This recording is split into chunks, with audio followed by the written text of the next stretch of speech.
Welcome back to Live Your Yes Life. This is a podcast where we give you tools, tricks, divine downloads, interviews that support you to go from dreaming and wishing to live your yes life to actually living it. And I am so excited that I have a special guest with me today. Her name is Wendy Babcock. And Wendy is an international and TEDx speaker, author, and the paid stage speaker coach, dedicated to helping entrepreneurs amplify their voices to get on more stages and get paid to speak. With over 7+ years of experience on paid stages, Wendy has guided clients to secure substantial speaking fees and elevate their professional profiles. As the creator and host of When Stories, Wendy knows that visibility is crucial for speakers and entrepreneurs. When Stories utilizes a branded stage, a book, and a podcast to enhance speakers' assets and expand their reach. Wendy's mission is to illuminate transformative stories and empower both aspiring and established speakers to create a powerful impact and establish themselves as the thought leaders that they already are. So, Wendy, thank you for being here. I'm so thrilled to have you today. Thank you so much. I'm excited to be here with you. Yay. Okay, so you and I were chit-chatting a little bit before this, and I don't want to I have a sense of where we're headed because you shared something that was really powerful for me. Before we dive in there, will you just back us up a little bit and talk about how did you find yourself in the land of helping people get on paid stages? So I like to tell people it's a complete fluke.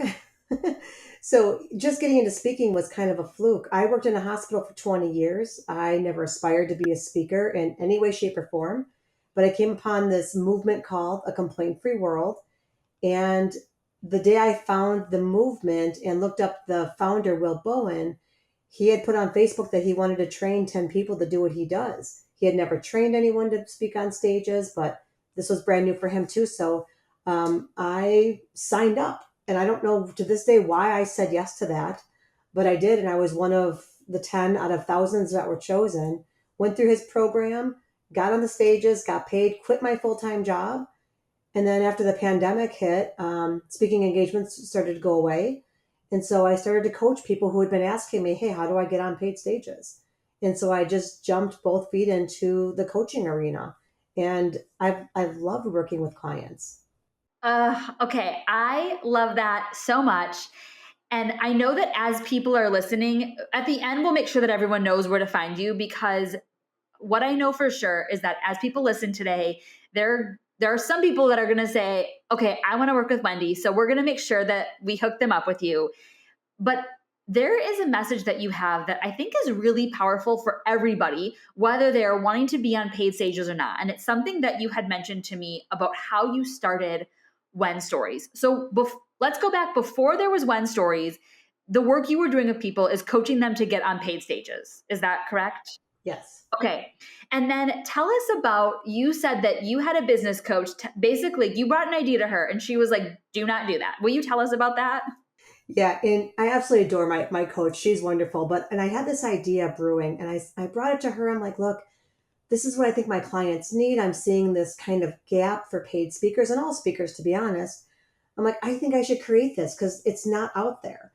And she's like, I feel like you're splitting your audience. You're just starting to get really known as the paid stage speaker coach. If you do this, it's going to detract. And I don't think it's the right time. Maybe somewhere down the road, but I just don't think you should pursue this. And I was a little crushed. I'll be honest. I was kind of crushed about it because I'm somebody who jumps in. I get these nudges, or it's more like a 2x4 to the back of my head. And I really wanted to jump in and do it because I'm like, I see the need. I know why this is important. It was kind of speaking to my soul about what One Stories, what I wanted to create of it.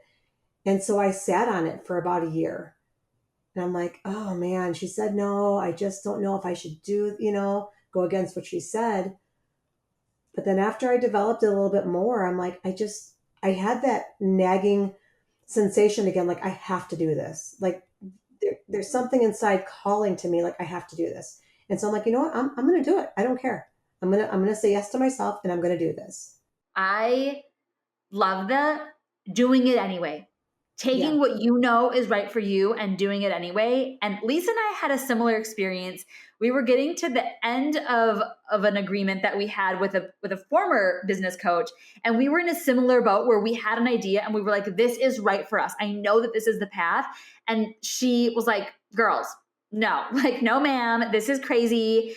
And we just trusted, and it turned out to be absolutely amazing. So I know that we're going to get into, that's going to be our topic for today, is doing it anyway.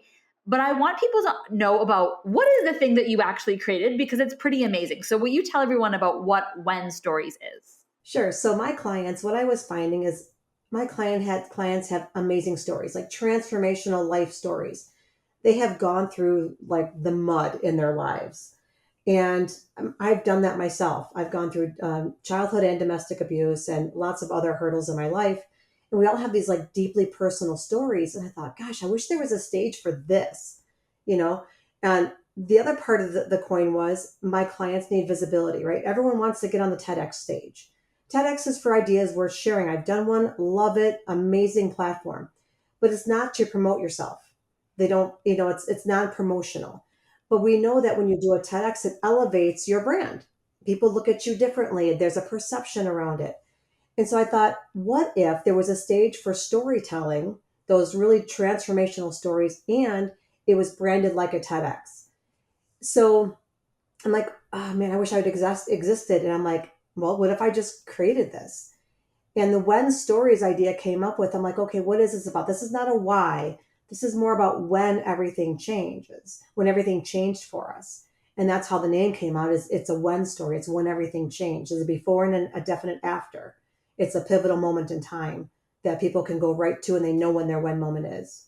Okay, I have so many thoughts happening at once. One is that I like how two things were occurring at once for you. You knew what you knew, which is that this was important. And also, there was a gap. This was something that you could see that your clients and other people that could be your clients did not have access to anywhere else. And so, trusting those, like, this is a must for my soul, and there's a market gap, really created something amazing for you. Shameless plug, y'all, by the time that you're listening to this, I already have been a guest on Wendy's When Stories. So Wendy, these air on YouTube, is that right? The podcast itself, it has its own podcast, but the actual platform, when people come to and it's a live, beautiful theatrical stage. This is not standing in a conference room with a step and repeat banner behind you. This is actually on a theater stage. You come in person and perform that's the actual platform. I do allow some guests just to do the actual podcast, like I invited you to do, but Amazing. yeah. Okay, so people should, well, let's give them your website now and at the end. So if they're interested in having a When story and being on your YouTube, they should go to your website, which is Wenstories.com. wenstories.com. And you all can go and listen to Wendy's podcast and hear my When story, which is When Stories podcast on all major podcast players. When Story Podcast. Okay, amazing. I love that. Another thought I'm having, have you ever read a book by Elle Luna called The Crossroads of Should and Must? I haven't, no.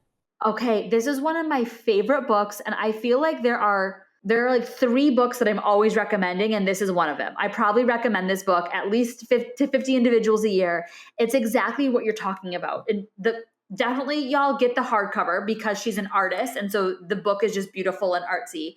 And she's talking about that, like, what should I do? Oh, I should stick to this path and walk this plan, versus what must I do? Because I know what I know, which is that this is for me. And so I just feel like you're living that. And I'm wondering, for the people that feel like they're at that crossroads right now, that they are feeling like, for whatever reason, there is something that they've put a hold on, and they're saying to themselves, what if I did it anyways? What if I just hit go? So how do you know when it's time for you to do it anyways? For me, it's about trusting your intuition. It's that gut feeling, that visceral gut feeling that you have, where you feel like you're missing out if you don't do it, right? So that's what I kept having with the When stories. And And I just want to add a little something too. Even though I held off for a year, I kept developing it. And that's how the book and the podcast came in. Because originally it was just that live stage. So it gave me a little time to develop it. But then, like, I knew when I was ready to launch. And that was that constant nagging feeling of, I really want to do this. I really want to do this. I need to do this.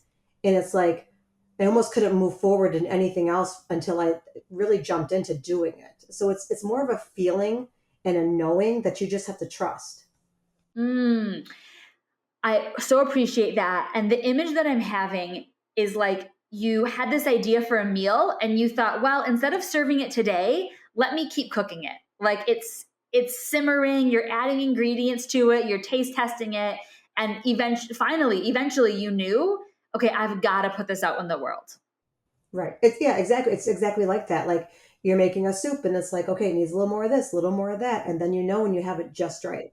And that's the same thing is again, trusting yourself, which is the majority of all of this, is really trusting yourself, listening to that intuition and having a deep understanding of now is the time. And then saying yes. Because you can't forget that last part. Knowing is great, but you have to say yes to it. You have to jump in and do it. I feel like this is a space where you and I have such beautiful crossover.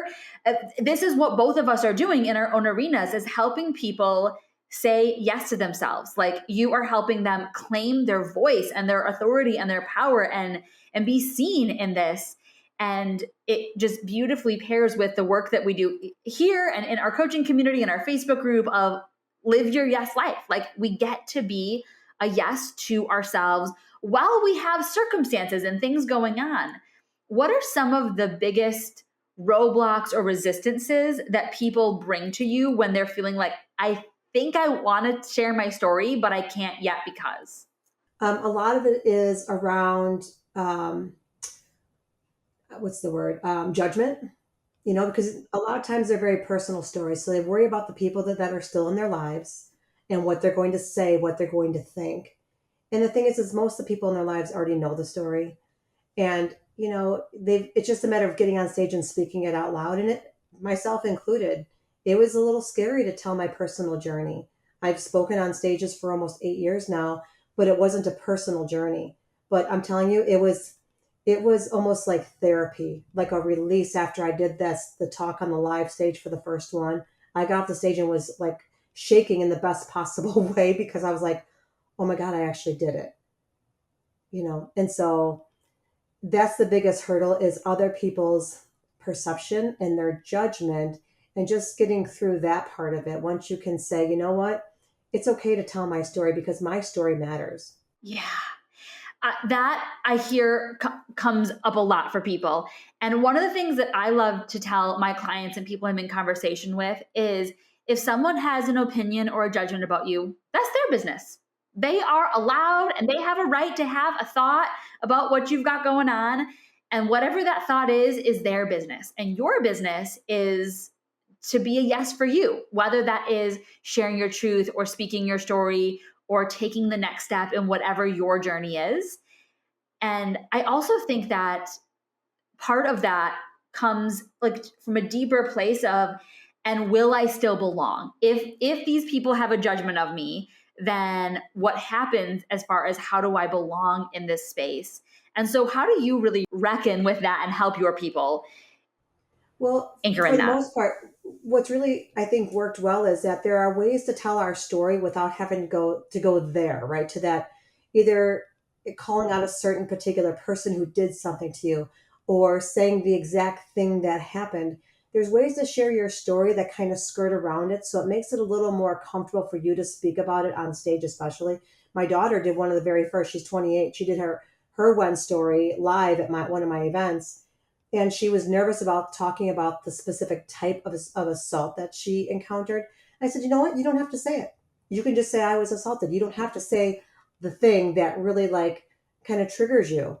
So there's ways to talk about the things where it's not as terrifying, it's not as triggering, and then it's a way for you to kind of come to grips with it about the people that are going to hear it and worrying about those judgments because you get to say it on your own terms then. That's really powerful. Something I like to say a lot is that we can be vulnerable without being transparent.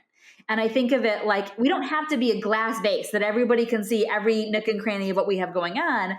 We can be like a ceramic vase where we are letting people see the vulnerability that we have without them having to see every single detail of it. And that's exactly it. So, I mean, and part of what the One Story is, there is 6 weeks of talk development coaching. So I cover all of this, and it's a way for people to talk their stories out and let it's groups. So, I mean, it's not just my voice telling them, oh, this, or this. Everybody kind of chimes in and says, no, that what you said, that was very powerful. Or somebody else hears it a little bit differently. And so the whole process is kind of therapeutic, and it helps you really kind of come to grips with your story and how to tell it. So you're really comfortable by the time you actually get on stage and do it. I love that. Okay, so for the person that's listening to this and they are feeling like, I know that there's something that I've been putting off. Either somebody gave me an opinion about it or told me I should wait or told me I shouldn't do it, but I know that this is for me. And they're maybe thinking right now, like, what if I did it anyways? What would you say to them? It's that nudge. It's trusting your own instinct, because you know when it's time. You know when you're ready. And so I tell people, because I do, kind of a discovery call them to make sure you're ready. As I tell people, I can't sell people into this because everything has to align. You have to be emotionally, mentally ready and willing to tell your story, right? So, I mean, if someone's not ready, they shouldn't do it. And so I say you have to be on the other side of whatever it is. And that's the other part. You have to be on the other side of it. And then also have resources in place while you're getting your talk development ready. Now we provide some resources as far as making sure, because these are deep, sometimes some of these are really deep traumas that we dig back into that you haven't talked about in a while. So we do have people kind of in our camp that we can send you to if you're like, okay, here's a trauma counselor that if you need to, lean into, she can help you. So, all those things have to come into play for this to make sure people are ready. Thank you for all of that. And I also want to add that, and maybe if it's not about sharing your story yet, maybe you're thinking about embarking on a new health journey or starting a relationship, and you're feeling that nudge of, what if I did it anyways? The common thing that Wendy and I have both been sharing about is trust yourself. Can you tune in and hear your own inner knowings? Listen to your intuition in whatever way it's talking to you. Like for Wendy, she said it's really visceral. It's a physical gut sensation. For some people, it might be that you have a sense about it, or you can kind of hear, so to speak, that this is really for you, or just any of your senses are being activated in any way. And so trust, you can really put yourself in the driver's seat, because at the end of the day, there's only one expert on your life, and it's you. And so if you're feeling called to follow whatever nudge you're getting and do it anyways, I think this might be your sign that, like, yes, give yourself the permission and the approval to go and do it anyways. This is a reminder that if you want to hear my one story about when I did it anyways, even though it did not make any sense, you can go to When Stories Podcasts and all of the places that you watch podcasts and listen to my story. And Wendy, where else can people find you if they want to know more? Sure, they can go to my main website, wendybabcock.com, or you can just find me on Facebook. At Wendy Babcock. Thank you, Wendy. Thank you, everyone. I would love for you to send us a message. Let me know, what is the thing that you are saying, you know what, it's time for me to do it anyway. Here I go. And remember to come and be our friend in our Facebook group. It's the same name as this podcast, Live Your Yes Life. Thanks, Wendy. Thank you so much. Wait, before you go, I want to be sure that you know about the opportunity that Lisa and I have opened up with us and our team, where you can book a call to have our support, get our eyes on your business, on your goal, on your life, to support you in what you are building. We have a variety of different coaching sessions that we offer, and one of those is a Discover Your Purpose call. So if you are sitting here feeling like, what am I really up to in this next year?